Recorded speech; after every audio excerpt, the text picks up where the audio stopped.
One of the things we like doing on this channel is doing a deep dive into every location that we know for GTA 6.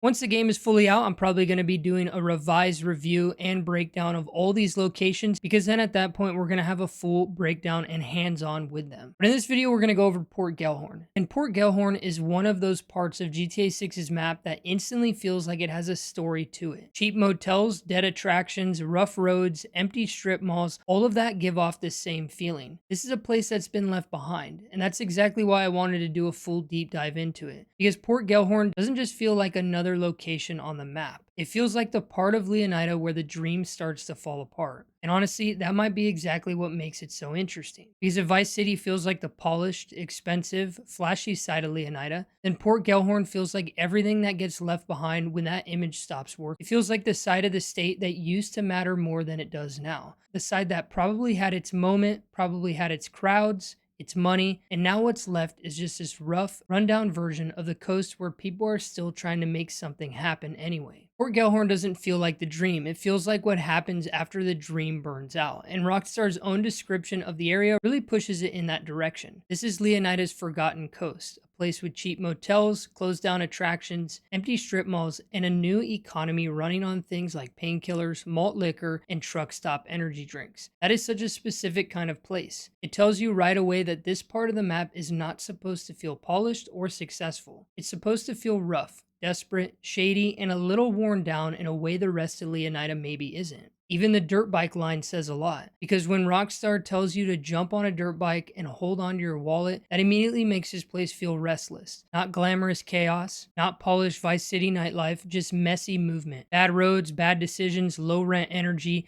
and the kind of place where trouble doesn't need to announce itself because it's already just part of the atmosphere. It doesn't feel like the place Rockstar is using to impress you right away. It feels like the kind of place they want you to discover slowly. The kind of area that gets better the more time you spend in it. It's usually when Rockstar locations really start to hit for me anyway. Not always the obvious postcard spots, but the places with grime, history, weirdness, and their own kind of identity. Port Gellhorn already feels like one of those places. And I think part of why it works is because it doesn't feel like a clean second city, more washed out, more like a whole stretch of coastline built out of leftovers. That's why it feels less like a big flashy destination and more like a region people end up in. Cheap places to stay, small businesses barely hanging on, strange roadside energy, attractions that probably meant something 20 years ago and now just sit there decaying. It has that feeling of a place that time moved past but people didn't. It's such a strong setting for GTA, because GTA has always been at its best when the world feels like it has layers to it. Not just the rich side and the poor side, but the polished version of the state and then the worn out version underneath it.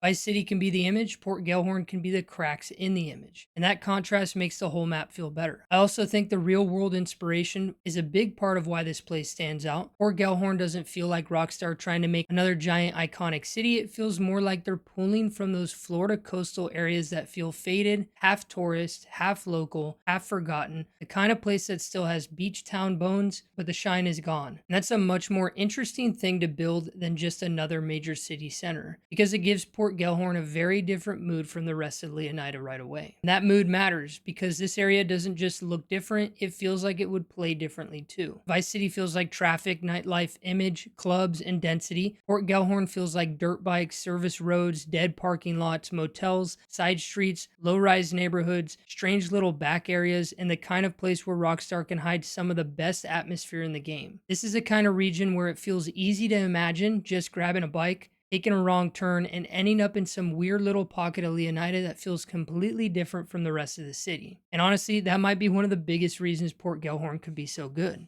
It feels like the kind of place where the environment tells you what kind of stories happen there before you even start a mission. It tells you this is where shady people lie low, this is where people disappear for a few days, and this is where a deal goes wrong in a motel room. This is where somebody is still running scams out of an attraction that should have shut down years ago. This is where the coast stopped being beautiful and started being useful. This is such a Rockstar kind of place. It also feels like a really natural home for some of GTA 6's criminal energy. Jason already seems tied into that rougher, lower level side of Leonida through Brian Heder and that whole smuggling, boatyard property, and local shakedown world. Kyle Hampton also fits around this kind of place really naturally too. That weird Florida paranoia energy he has feels like it belongs in a region like this. I'm not saying Rockstar has literally told us Port Gellhorn is their main zone for these characters or anything like that. I just think the types of characters they've already introduced make a lot of sense around a place like this. And then when I think about bigger criminal players like Raul Batista, Port Gellhorn gets even more interesting. Because this doesn't feel like the place where the glamorous version of crime happens. It feels like the place where the planning gets sloppy, where the hideout is uncomfortable, where the motel room feels tense, where somebody says one wrong thing and suddenly the whole job starts to feel off. If GTA 6 has those moments where the job is already starting to rot before the action even really begins, Fort Gellhorn feels like the perfect setting for that kind of tension. That's why I keep coming back to the idea that this place has history. Not just lore, but history you can feel. It feels like a place that used to have more life, more attention, more money, and now what's left is a strange mixture of old tourism, cheap thrills, criminal opportunity, and people still trying to survive in the shell of something better. That kind of environment gives Rockstar a lot to work with. Satire, sadness, tension, weird characters, dark humor, all of that fits naturally here. And that might be what makes Port Gellhorn an amazing place to explore in GTA 6. Not because it's the cleanest or the flashiest, but because it feels like one of the most honest parts of the state. So let me know what you think. Does Port Gellhorn feel like just another side location, kind of like Sandy Shores was? Or does it feel like one of the places Rockstar could make really unforgettable? If you're as excited for GTA 6 as I am, and you're into these deeper discussion videos, be sure to drop a like on this video and subscribe for all things GTA 6. I appreciate every single one of you guys, and as always, stay happy, stay hyped, and have a beautiful day.